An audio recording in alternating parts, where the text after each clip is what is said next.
BJP নেতার দাদাগিরি, কেন্দ্র বাহিনীর নিরাপত্তা থেকে চড়াও বিধায়ক, জনস্বাস্থ্য কারিগরি দপ্তরের কর্মীকে মারধর বিধায়কের, খানাকুলের রাজহাটি এলাকার ঘটনা।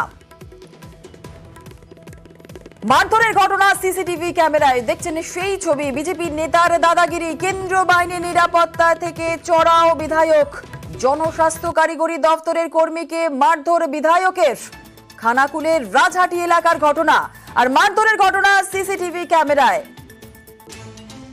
ওই এলাকায় বেশ কয়েকটি দিন ধরে যান্ত্রিক ত্রুটির কারণে পিএইচ পাম্পের পানীয় জল সরবরাহ বন্ধ থাকে। বিজেপি নেতার দাদাগিরি, কেন্দ্র বাহিনীর নিরাপত্তা থেকেও চড়াও বিধায়ক, জনস্বাস্থ্য কারিগরি দপ্তরের কর্মীকে মারধর বিধায়কের। ঘটনাটি খানাকুলের রাজহাটি এলাকার। সিসি ক্যামেরায় ধরা পড়েছে সেই ছবি। মারধরের ঘটনা, যে মুহূর্তে মারধর করা হয়েছিল সেই মারধরের ঘটনা, সিসিটিভি ক্যামেরার ফুটেজ আমাদের হাতে এসে পৌঁছেছে। দেখাচ্ছে সেই ছবি। বিজেপি নেতার একেবারে দাদাগিরি, কেন্দ্র বাহিনী নিরাপত্তায় থেকেও চড়াও বিধায়ক, জনস্বাস্থ্য কারিগরি দপ্তরের কর্মীকে মারধর বিধায়কের। খানাকুলের রাজহাটি এলাকার ঘটনা এটি।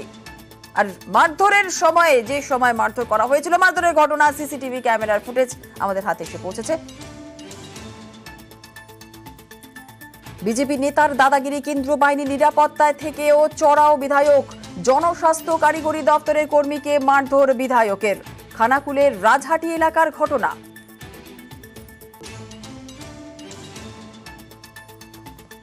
মারধরের ঘটনা সিসিটিভি ক্যামেরায়।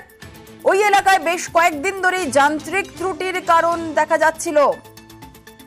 পিএইচ পাম্পের পানীয় জল সরবরাহ বেশ কিছুদিন বন্ধ থাকে।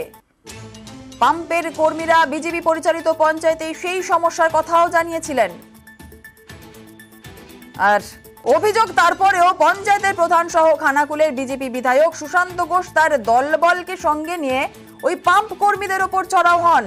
বিধায়ক নিজে চড় থাপ্পড় দিতে শুরু করে, এমনটাই অভিযোগ। এমনকি ছাড়াতে গেলে পাম্প অপারেটরদের দাদা অরিন্দম ভৌমিককেও মারধর করা হয়, এমনটাই অভিযোগ।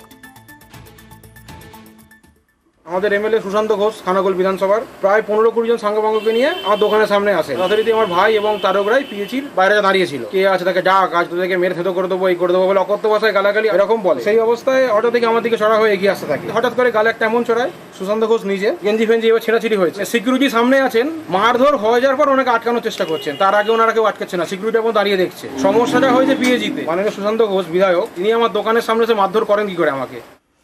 আর ইতিমধ্যে এই ঘটনা নিয়ে শুরু হয়ে গেছে রাজনৈতিক চর্চা। ছি বিজেপি ছি, এরা একদম রাজনৈতিকভাবে দেউলিয়া হয়ে গেছে। এরা সেন্ট্রাল বাহিনী নিয়ে, নিজের দেহরক্ষীকে নিয়ে যে মারধর করছে, আমরা তীব্র নিন্দা জানাচ্ছি। বৃহত্তর আন্দোলনে যাব যদি না অ্যারেস্ট হয়। এরকম ঘটনা ঘটেছে কিনা জানি না, যদি ঘটে থাকে নিশ্চিতভাবে আমরা দলের ভিতরে কথা বলবো। আমাকে ওখানে আগে খবর নিতে হবে যে এরকম ঘটনা ঘটেছে আদৌ কিনা, না এটা কোনো কিছু ষড়যন্ত্র হতে পারে।